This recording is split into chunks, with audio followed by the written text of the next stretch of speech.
Today I want to wrap up the story of Gideon, if you've been following with us. I've always been fascinated by him. He's a guy who had nothing really to offer. He had a very low self-image and felt that he was kind of disqualified. He was nobody, his father's house was nobody. But right from the beginning, when God came to him, it's like, "You mighty warrior, go in this strength of yours. Have I not commanded you?" The language is so tremendous right from the beginning.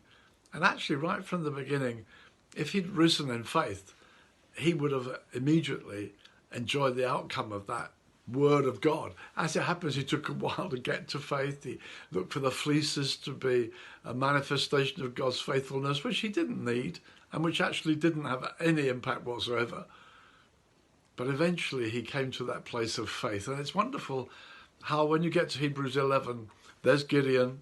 And it doesn't say Gideon was weak and he took a long time to get there. It just says through faith, raised up an army, had a great victory. And he did. An army gathered to him. God reduced it.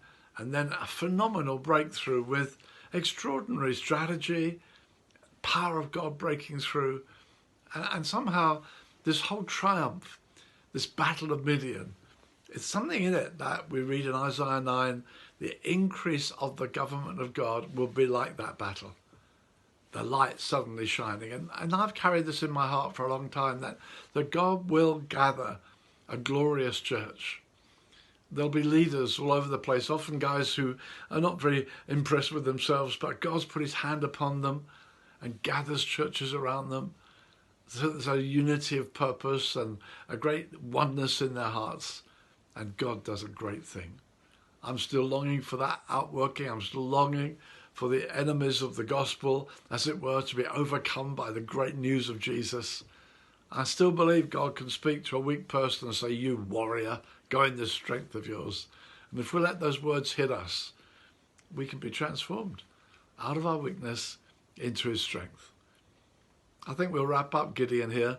Next week, I think we might start with another character. See how God leads us. God bless you.